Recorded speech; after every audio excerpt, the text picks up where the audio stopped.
Welcome. So we are the sustainability group.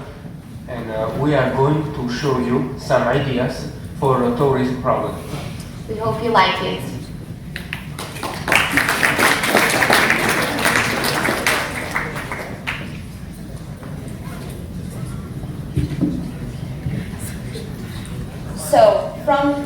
Can you hear me? So, for the problem, expelling locals from the historical centers, we have three ideas. So the first idea is creating more attractions in the suburbs. So, like creating chilling places like natural parks, free internet places, and probably some activities like paintball or patty papers, something that can attract people for the suburbs, the tourists, of course. The second idea is creating more hotels. We want to build big hotel complexes outside the city with a wide network of public transports. And the third idea is rehabilitation. We want to re-establishing small traditional hotels in historical places, and we think the government can lend some money to re-establishing.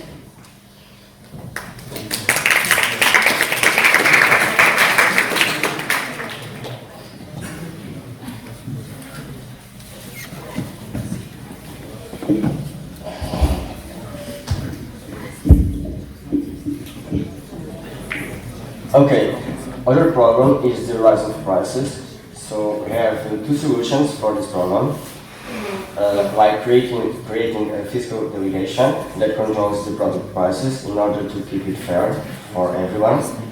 And we have other solution that's having a fixed price for some products like food and other essential products.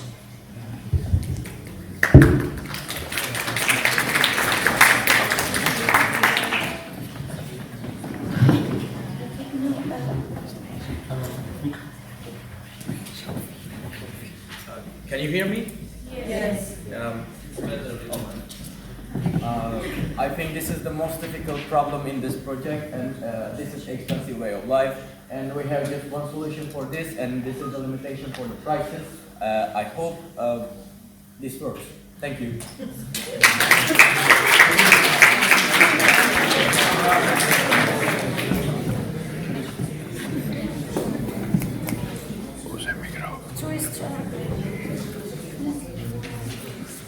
Tourist transactions affect the touristic attractions by raising the prices. Can you hear me? No. Yes. Okay. Tourist transactions affect the touristic attractions by raising the prices. Sure. Thus, locals suffer from affording to prices such as food, goods, rents, and etc. And to solve this problem, the government has to regulate the policy of rating. And in the touristic places in which the goods are sold at very expensive prices. As a result, locals and tourists will be in this equal position to afford these prices. Thank you.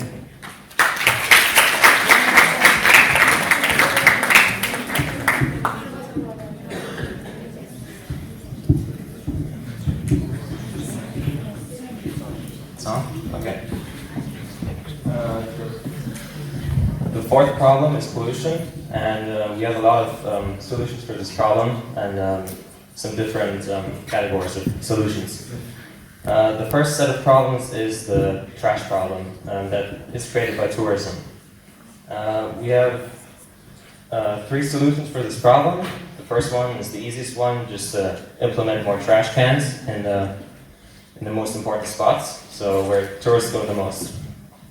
This would reduce trash in nature, and if the money is short, you can just implement them in the most important spots. The second solution is to create reminders for people not to dispose their trash irresponsibly.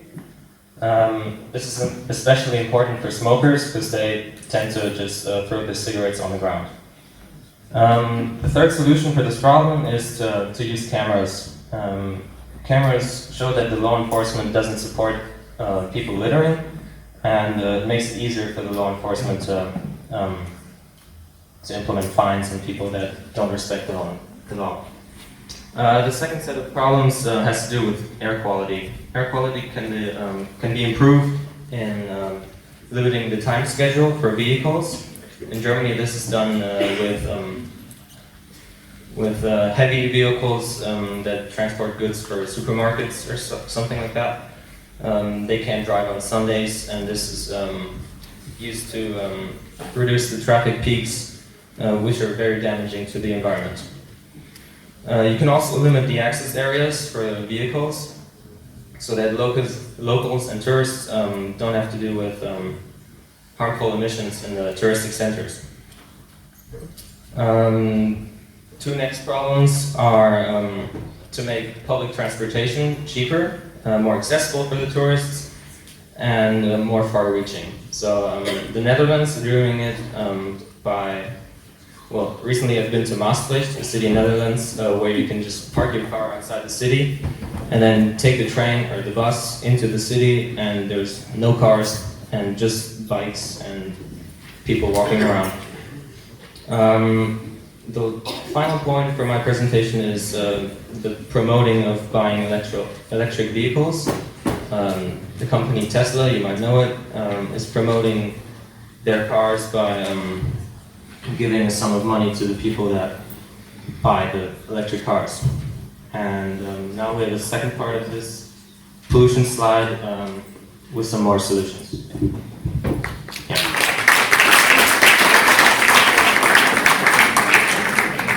Okay, as you can see, we have Project Thieves. It's a project founded by two Italian engineers, and it basically says that 10 to 20 rivers in the world are responsible for 88% of the global plastic pollution in the ocean, and they want to build barriers in order to stop plastics before it gets into the ocean. But there are also some problems which occur, like fish would die in these barriers, and also big ships for like trading can't enter, and you also would have like high costs for maintenance and the workers. Secondly, we developed the idea of plastic-free zones in order to reduce plastic pollution in specific areas.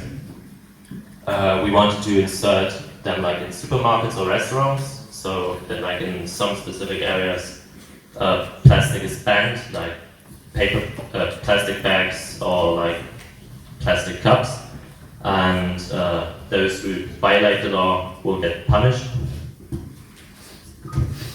And then we have regulated use of chemicals to reduce pollution in rivers and in general nature. And we want laws that regulate the use of specific chemicals and materials for companies, and also find those who use them even if it's forbidden. And we also want to ban the most toxic chemicals so that there's no opportunity to get them in nature. And lastly, we have fines for pollution, and through that we want to punish those who in any kind violate the law, and we also want to establish signs to warn tourists that these fines or punishments could come if they dispose their trash responsibly. So this was our sheet, and now the Italians will continue with irresponsible tourism and the solutions we have for that.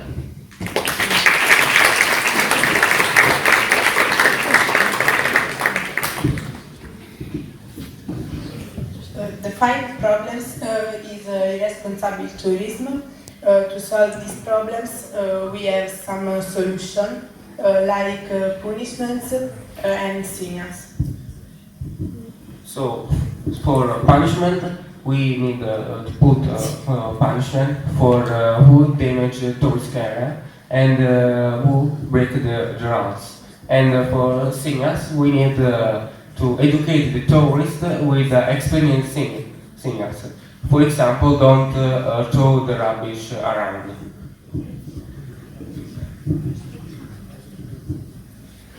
Another two solutions are the new tourism legislation and the security.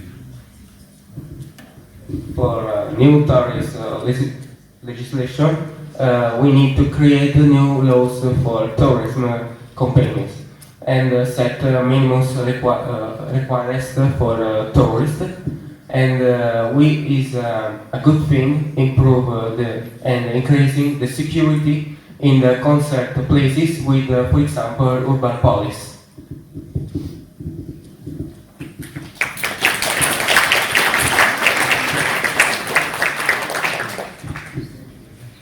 Okay. We have a big tuk-tuk invasion, and we think if we use electric vehicles, it will be less pollution than if we use full-powered engines.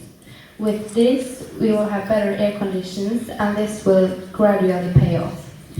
This also makes less noise with electric engine, and it won't annoy people. The electricity is cheaper than fuel. With the bicycle tuk-tuks, there comes more jobs for the locals, and this is a better tour experience for tourists than, for example, a bus. You can see much more and come closer to the town, and it will also environment friendly because it doesn't have any motor because it is human powered. If the government owns the tuk-tuk company, then the drivers doesn't have to pay taxes for owning the tuk-tuk, and then the customers don't have to pay so much. Therefore, it will be cheaper for tourists. If it's a governmental company, we will have better vehicles conditions and more security. They can apply restrictions to tuk-tuk by requiring restrictions and have limited areas. They can also have fixed price according with the distance, like a taxi.